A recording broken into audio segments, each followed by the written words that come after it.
सुस्वागतम सुस्वागतम. सर्वप्रथम ऑनलाईन शिक्षण योजना व तुम्हा सर्वांचं मनापासून हार्दिक स्वागत करतो. आणि आम्हाला हे लेसन घेण्यासाठी आमच्या जिल्हा शिक्षणाधिकारी, तालुका शिक्षणाधिकारी व समन्वयाधिकाऱ्यांनी व्यासपीठ उलगडलं, त्यांनाही धन्यवाद देतो. आणि आता पाठ सुरू करण्यापूर्वी मी तुम्हाला एक चित्र दाखवणार आहे. चित्र ओळखायचं आपण.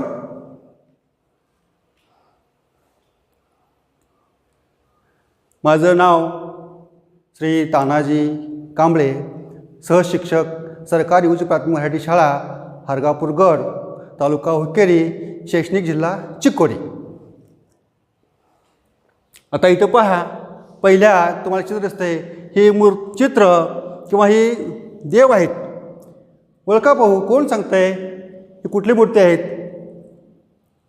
विठ्ठल रखुमाई. शाबाश. कळलं नाही ते? विठ्ठल रखुमाईची मूर्ती आहे. आणि ह्या बाजूला एक मंदिर आहे. कोणते मंदिर आहे सांगता येईल तुम्हाला? विठ्ठल मंदिर. शाबाश, व्हेरी गुड. विठ्ठल मंदिर आहे. आणि त्याच्यानंतर इथं बघा, इथं आम्ही वारकरी म्हटलंय. वारकरी वर्षातून किती वेळा जातात पटापट सांगा बघू? 3 वेळा. केव्हा केव्हा? आषाढी, कार्तिक, मार्गशीर्ष महिन्यामध्ये वारी करतात. त्यानंतर इकडे चित्र आहे बघा. ह्या चित्रामध्ये तुम्हाला काय दिसतंय? वारकरी काय करालेत? स्नान करालेत. बरं, स्नान करतात. तुम्हाला सांगा चित्र. स्नान करणारी जी नदी आहे ती नदी कोणती आहे सांगता येईल तुम्हाला? ही नदी कोणती? चंद्रभागा. शाबास, व्हेरी गुड. चंद्रभागा नदी आहे. चंद्रभागेत स्नान करतात कोण? वारकरी. आणि जी वारकरी ते पण स्नान करतात. स्नान करून कुठं जातात? ते जातात त्यांनी दर्शनाला. कुणा दर्शनाला जातात? विठ्ठल रखुमाई. विठ्ठल रखुमाई दर्शनाला घेऊन मग काय करतात? आपल्या जन्मात सार्थक होण्यासाठी प्रत्येकाने जन्मानंतर एक वेळ काय करावं? पंढरपुरात जायचं आहे. दर्शन घेण्यापूर्वी काय करतात? वारकरी चंद्रभागेत स्नान करतात. स्नान करून विठ्ठल रखुमाईच्या दर्शनाच्या रांगेत उभं राहतात. प्रत्येकाला जन्मानंतर एक वेळ पंढरपुरात जावं लागतं आणि गेलं पाहिजेत. विठ्ठलाचं कारण तो विठ्ठल काय आहे? विश्वाचा मालक आहे. विश्वाच्या मालकाचं आपण जन्मानंतर काय करायचं? एक वेळ दर्शन घ्यायचं आहे. समजलं ना? तर आता बघा पुढे इथं संत नामदेव महाराजांचा आपण परिचय करून घेण्यापूर्वी बघा, आध्यात्मिक अभ्यास करताना आध्यात्मिक अभ्यासामध्ये काय आहे? भक्तिमय रस आहे. आणि भक्तिमय रसामध्ये आपण एकदा गुंतलो तर जो भक्तीमध्ये गुंततो काय करतो? भावगीत, भक्तिगीत, अभंग गायला सुरुवात करतो. आणि ज्याचं मन पवित्र आहे त्याच्या मुखातून भक्तिगीत येत असतं. आणि भक्तिगीत जर गायला लागला तर त्याचं मन काय होतं? मन प्रसन्न होतं, शरीर शुद्ध होतं, अंतःकरण पवित्र होतं. आणि ह्या संतांनी जेव्हा संत नामदेव जर आपण आता अभंग घेणार आहे त्यापूर्वी बघा संतांनी काय केली त्याची लीला, त्यांची दाखले आज पण आहेत. जेव्हा संत नामदेव यांचे बघा आई वडील, आई गोनाई आणि वडील दामशेठ, त्यांनी आजपर्यंत बघा अभंग घास घेई पांडुरंगा नामदेव गाथा एकूण 2367 अभंग ते लिहिलेले आहेत. आणि एकदा काय झालं, त्यांच्या वडिलांनी नेहमी पांडुरंगाला नैवेद्य दाखवल्याशिवाय घरामध्ये जेवण करत नव्हते. पहिला घरात जे काय असेल ते प्रसाद तिने पहिला पांडुरंगाला द्यायचं, नैवेद्य दाखवायचं, नंतरच आपण भोजन करायचं, अशी त्यांची प्रथा होती. एकदा काय झालं, दामशेठ आपल्या नातेवाईकडे गावी गेले आणि गावी गेल्यानंतर नैवेद्य दाखवायचं रोज आपलं नेहमी सवय आहे. मग त्यांच्या आईने काय केलं, आता नैवेद्य दाखवायचं आहे. नैवेद्य कोण दाखवणार? मग त्यावेळी नामदेव संत नामदेव काय करत होते? बाहेर खेळत होते. आणि बाहेर खेळत असताना त्यांच्या त्यांना बोलवलं आणि बाळा नामदेवा काय कर, तू हा नैवेद्य घे आणि विठ्ठलाला नैवेद्य देऊन ये, मग नंतर तुला मी जेवायला देतो. मग तिने नैवेद्य द्यायला गेले आणि नैवेद्य देत असताना काय झालं, तिने पांडुरंगासमोर नैवेद्य ठेवला, नमस्कार केला, पाणी सोडलं आणि म्हटलं पांडुरंगा मला भूक फार लागलंय, तू लवकर जेवण, तू प्रसाद घे बघू, तू प्रसाद लवकर घे, मला जायचं आहे, मला भूक लागलंय.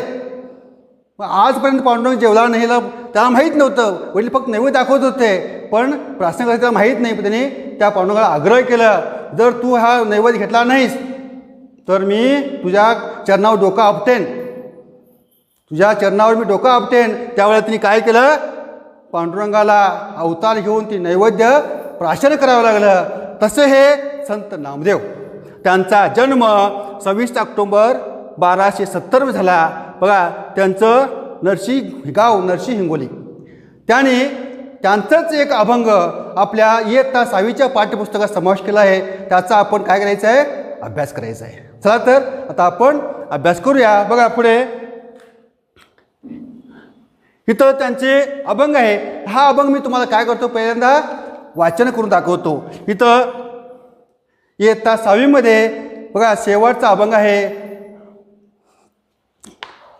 हा अभंग मी तुमच्यासमोर वाचन करून दाखवतो, तुम्ही लक्ष देऊन ऐकायचं आणि पुस्तकात लक्ष द्यायचं. बघा, पंढरीचा वास चंद्रभागे स्नान, आणिक दर्शन विठोबाचे, हेची मज घडो जन्म जन्मांतरी, मागणे श्रीहरी नाही तुझे, सदामुखी नाम संतांचे दर्शन, जनी जनार्दन ऐसा भाव, नामा म्हणे नित्य तुझे महाद्वारी, कीर्तन गजरी सप्रेमाचे. बघा, संत नामदेवांचं हा अभंग, याचं मूल्य आहे स्वामीनिष्ठा, साधे जीवन आणि व्यसनापासून विरोध राहायचं, कुठल्याही व्यसनाच्या आहारी जायचं नाही. आता हा अभंग तुम्ही काय करा बाळांनो, तुम्ही तुमच्या पुस्तकासमोर लक्ष देऊन शांतपणानं अगदी मनापासून ती अभंग वाचा. वाचल्यानंतर आपण त्याचा अर्थ बघूया. ठीक आहे, वाचा तर.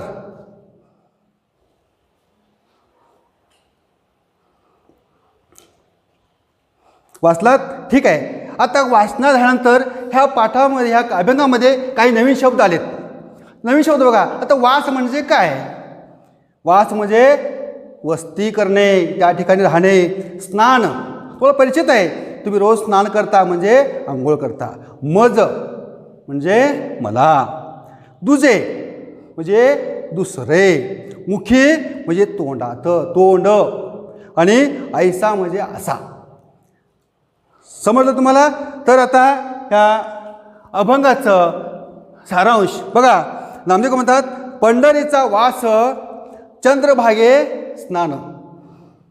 बघा किती छान कविता आहे, छान अभंग आहे. आपला वास कुठं राहायला पाहिजेत? आम्ही कुठंही खेळतो, बागडतो, उड्या मारतो, पण संतांचं काय आहे? आपलं वास, आपण जे राहतो संतांच्या कुठं राहायला पाहिजे? पंढरीत राहायला पाहिजेत. बघा, तुमचं आमचं जन्म झालं भारत देशामध्ये, पवित्र देश आहे, आणि त्याच्यामध्ये संत जन्माला घडले, आमचं परमभाग्य आहे.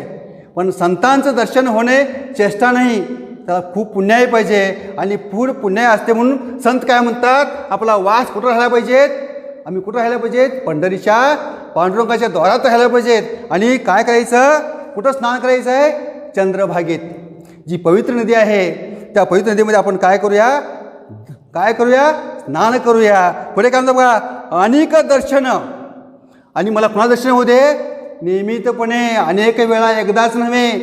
जोपर्यंत ह्या देहामध्ये आपला प्राण आहे तोपर्यंत त्या विठ्ठलाचं मला काय व्हावं? त्या विठोबाचं दर्शन व्हायला पाहिजे.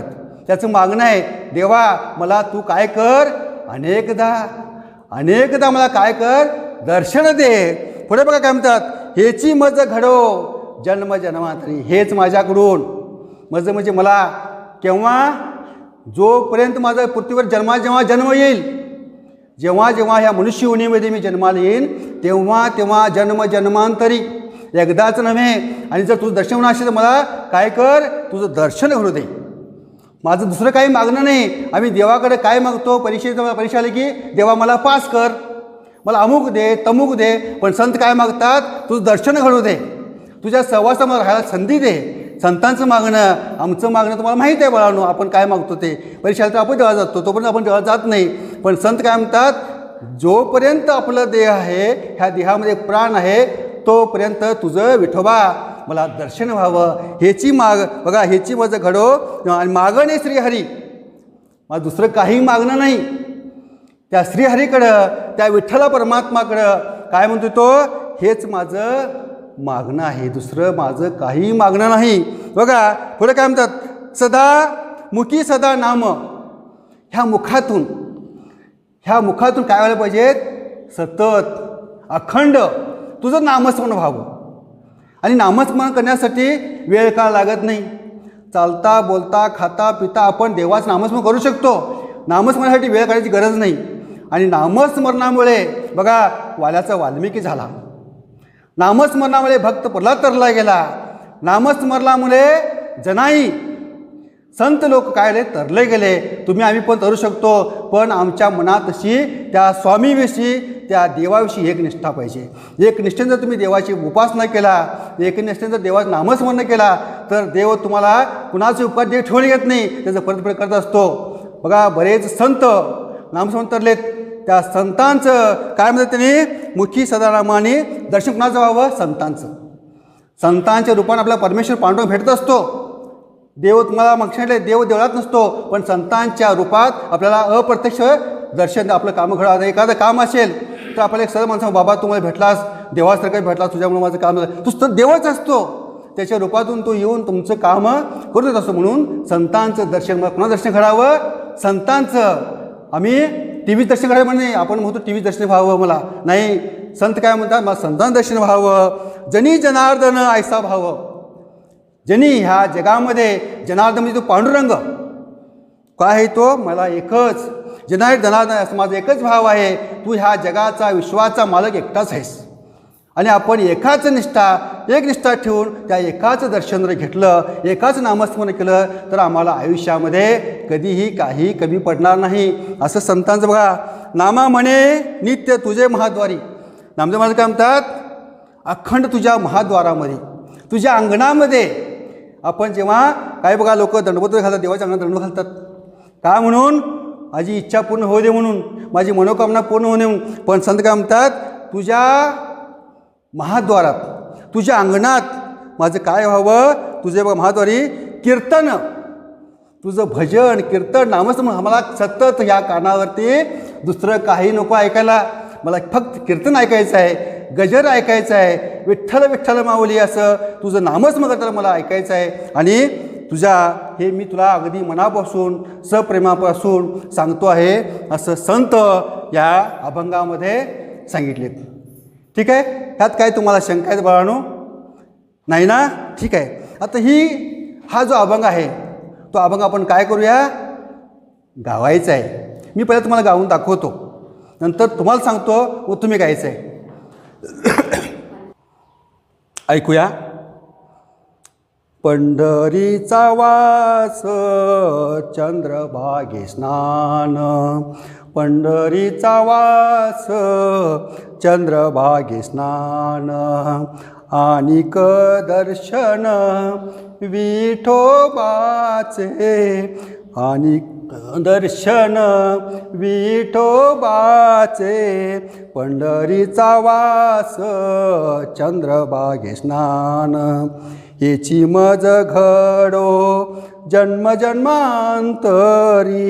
मागणे श्रीहरी नाही दूजे, मागणे श्रीहरी नाही दूजे, पंढरीचा वास चंद्रभागे स्नान, मुखी सदा नाम संतांचे दर्शन, जनी जनार्दन ऐसा भाव, जनी जनार्दन ऐसा भाव, पंढरीचा वास चंद्रभागे स्नान, नामा म्हणे नित्य तुझे महाद्वारी, नामा म्हणे नित्य तुझे महाद्वारी, कीर्तन गजरी सप्रेमाचे, कीर्तन गजरी सप्रेमाचे, पंढरीचा वास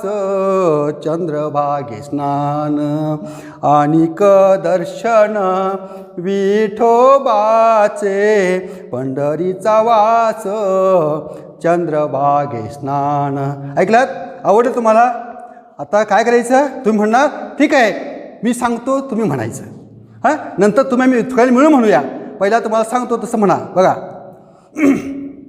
पंढरीचा वास चंद्रभागे स्नान, पंढरीचा वास चंद्रभागे स्नान, आनिक दर्शन विठोबाचे, पंढरीचा वास चंद्रभागे स्नान, हेची मज घडो जन्म जन्मांतरी, मागणे श्रीहरी नाही दूजे, मागणे श्रीहरी नाही दूजे, पंढरीचा वास चंद्रभागे स्नान, मुखी सदा नाम संतांचे दर्शन, जनी जनार्दन ऐसा भाव, जनी जनार्दन ऐसा भाव, नामा म्हणे नित्य